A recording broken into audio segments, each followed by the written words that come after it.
검진에 의해서 제시가 됐습니다. 최근 발표된 위암과 대장암 검진의 임상적 가치평가 결과에 따르면 79세까지는 대장 내시경을 받았을 때 대장암 발생률이 30% 감소했지만 80세 이상에서는 내시경 검사와 암 발생 억제 사이에 뚜렷한 상관성이 관찰되지 않았다고 합니다. 그렇다면 80세 이상인 분들은 내시경 검사를 졸업해도 되는 건지 자세한 내용 잠시 후에 짚어보도록 하겠습니다. 지금까지 한뉴스 브리핑 이광엽이었습니다. 네. 우리 이광엽 아나운서실의 굉장히 신사, 젠틀맨인데 그렇죠. 오늘 이 한뉴스 브리핑을 위해서 굉장히 끌어올려줘서 고마워요. 웃음이 나더라고. 상당히 끌어올려줬습니다. 그래서 사실 아까 네. 폭염에 뭐 가속노화 온다고 해서 막 머리에서 김이 막 나고 있었는데 한 번 빵 터지고 나니까 식었어요? 네, 좀 식었어요. 다행이네요. 네, 근데 네. 뭐 뉴스는 전해드려야죠. 그럽니다. 네. 자, 오늘의 첫 번째 한뉴스 브리핑 전해드리겠습니다. 바로 이 소식이었는데요. 폭염이 가속 노화를 부추긴다. 최대 2년 반 폭삭 사과수다. 근데 정말 너무 속상한 뉴스예요. 가뜩이나 더워 죽겠는데 늙고 있다니요. 네, 저도 속상합니다. 미국 각 지역의 56세 성인 3,600명을요, DNA로 얼마나 노화됐는지 확인을 하고 살고 있는 거주 지역의 폭염 밀수를 조사한 다음에 무려 6년 동안 추적 관찰했습니다. 그랬더니 6년 동안 폭염 밀수가 많이 노출된 분들은 6살이 늘어난 게 아니라 생물학적 노화가 무려 8.5년, 8살 반이나 늘어나서 2.5년이나 가속 노화가 된 것을 확인할 수 있었습니다. 여기에다 문제는요, 지금 막 35도, 36도 이러잖아요.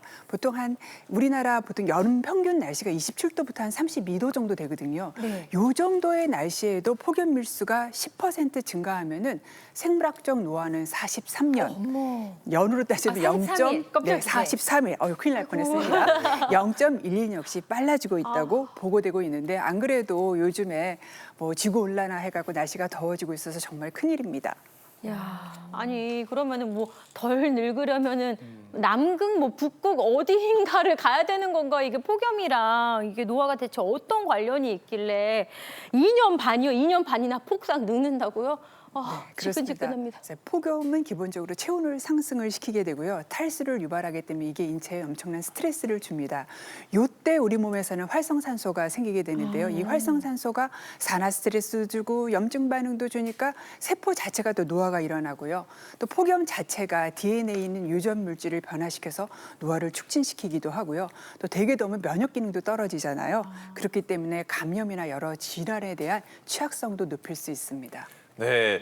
이번 여름 벌써부터 폭염의 기세가 이제 무섭습니다. 네. 엄청 지금 열대야로 뜨거운데요. 폭염이 주름살만 늘리는 게 아니라 돌연사의 가능성도 굉장히 높인다고요, 교수님? 네, 날이 더워지면 사실 우리가 피부도 늙긴 하겠지만 심장도 엄청 힘들어합니다. 왜냐하면 날씨가 더워지면 아무래도 심장은 과부하가 걸리게 되는데요. 실제로 준비한 동영상을 보면서 설명을 드리도록 하겠습니다. 기온이 만약에 32도 이상으로 올라가게 된다면 체온을 낮추기 위해서 혈관이 확장이 됩니다.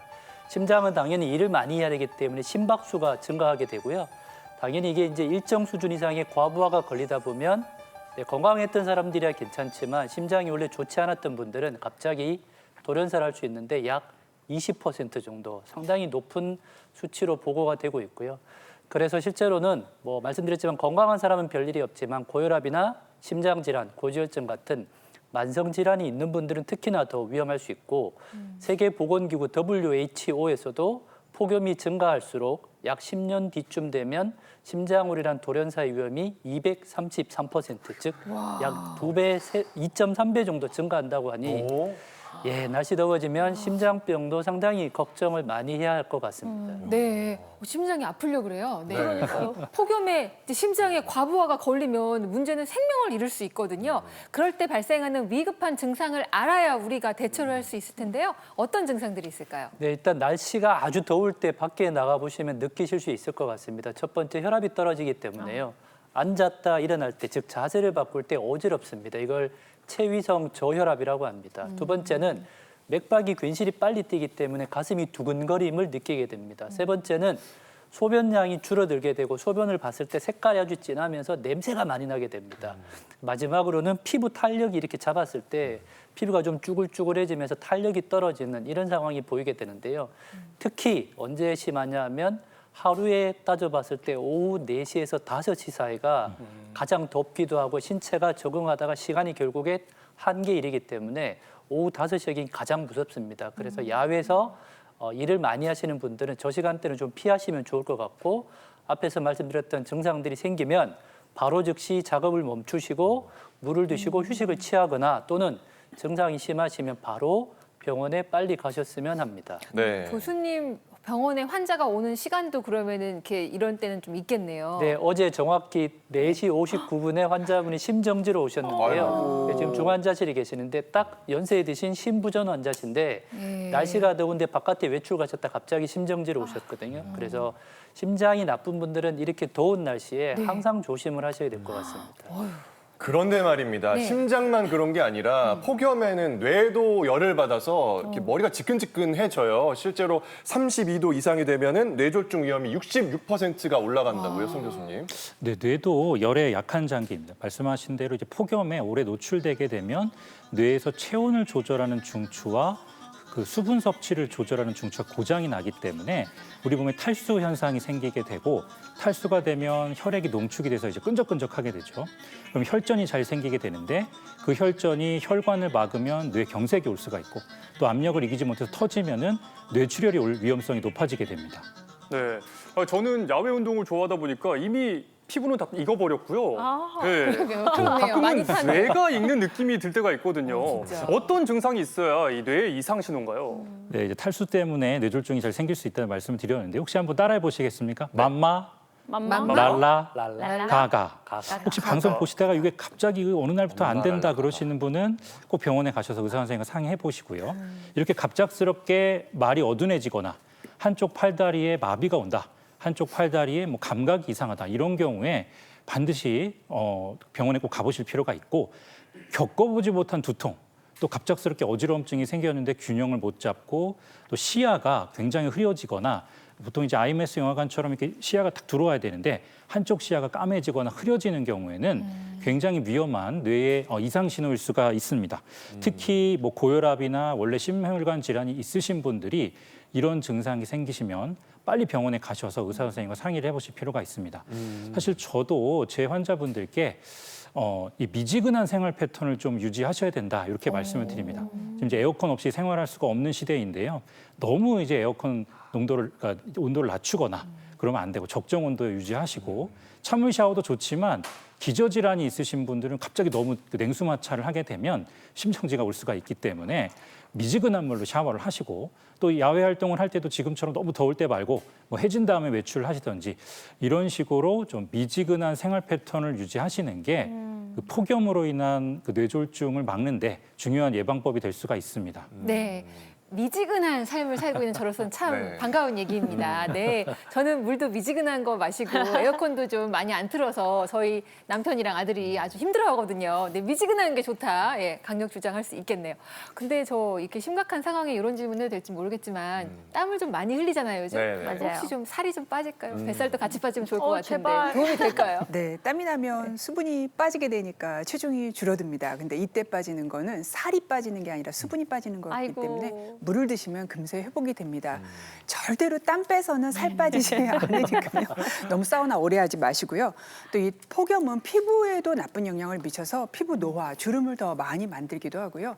땀을 또 많이 흘리게 하기 때문에 아토피나 건성같이 피부 질환을 가지고 계신 분들은 또 폭염에 노출이 되면 피부 질환이 더 나빠질 수 있습니다. 근데 요즘 같은 때 낮에 한두 시간 있다가 들어오게 되면 얼굴이 막 화끈화끈하고 피부가 달아오르잖아요. 이럴 땐 진정시키는 게 필요하기 때문에 찬물로 세안하고 난 다음에 식염수나 화장팩 같은 거에다가 생리식염수 차갑게 한 걸 묻혀서 좀 쿨링시켜주는, 안정화시켜주는 과정이 필요합니다. 네, 폭염으로 스트레스 받으신 분들이 정말 많은데 저희가 오늘 시원한 소식 많이 준비했습니다. 끝까지 함께 해주시고요. 계속해서 두 번째 뉴스 살펴보겠습니다. 뇌는 가짜 웃음을 구별 못한다. 억지로 웃어도 수명이 늘어나요. 어떻게 그렇게 웃어요? 기뻐 보인다. 아까 그 자우림 노래에 하하송에는 아까 노래 안 하던데 한번 해볼 수 있어요? 아, 뭐 어떻게 했었죠? 하하, 하하. 예. 네. 어쨌거나 이렇게 억지로라도 웃으면 우리 내가 뭐 진짜로 이거 인식한다는 거잖아요. 그게 정말이에요? 네, 그렇습니다. 미국 캔사스 대학교 연구팀들은요, 169명의 학생한테 굉장히 스트레스를 많이 주고 한쪽 그룹은 가짜로 웃게 만들었어요. 그리고 한쪽 그룹은 무표정한 표정을 짓게 하고 난 다음에 심박수로 스트레스 반응이 어떤지를 평가했는데, 그럼 어떻게 스트레스를 줬느냐면요, 찬물에 손을 담그게 있게 하거나 도저히 동시에 할 수 없는 일을 동시에 하라고 학생들에게 시킨 거예요. 결과가 어떻게 나왔을까요? 네. 가짜 웃음을 지은 학생에서 무표정한 표정으로 있었던 학생보다 스트레스 반응이 억제되면서 심박수도 덜 오르고 혈압도 덜 오른 것으로 나타났습니다. 오. 야, 근데 저는 여기서 지금 한 가지 의문을 또 이렇게 제기를 해봅니다. 우리의 뇌가 가짜 웃음을 구분을 못한다고요.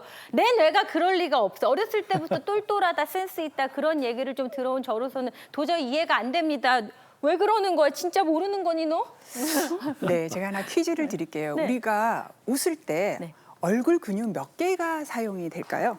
얼굴 그냥 하나, 둘, 셋, 넷. 얼굴 근육 몇 하나, 개일까요? 둘, 셋, 넷, 다섯, 여섯, 한 7개? 7개. 많아봤자 한 9개 정도 아닐까요? 10개? 아홉 9개, 개? 10개? 네, 그렇게 땡 많을까요? 아닙니다. 무려 20개. 오, 많이 네? 웃을 때는요, 30개까지. 왜 배까지 이렇게 배가 아프면서 웃기도 하잖아요. 그래서 많은 근육을 사용하는데, 우리가 가짜로 웃을 때나 진짜로 웃을 때나 같은 근육을 사용하기 때문에 뇌는 이게 가짜 웃음이라고 생각을 하지 않고, 아, 내가 행복한가 보다 하고 인식을 하게 돼서 행복 호르몬인 세로토닌이나 도파민, 엔도르핀 같은 호르몬이 분비가 됩니다. 그래서 사실 이 연구가 어떤 의미를 지니게 되냐면, 우리가 살다 보면은 굉장히 곤란한 상황이나 불편한 상황, 안 좋은 상황에 놓이게 되잖아요. 네. 이때 우리가 환한 웃음을 짓는다면 나한테 오는 스트레스가 완충이 되는 거죠. 그리고 기분도 덜 나빠져서 나쁜 환경에 의해서 내가 너무 좌우되지 않게 한다는 그런 의미도 가지고 있습니다. 실제로 좀 재미있는 연구를 소개를 해드리면, 영국에서 보톡스를 주사를 하면 안면 근육이 좀 마비가 되잖아요. 그래서 큰 표정을 지을 수 없게 되잖아요.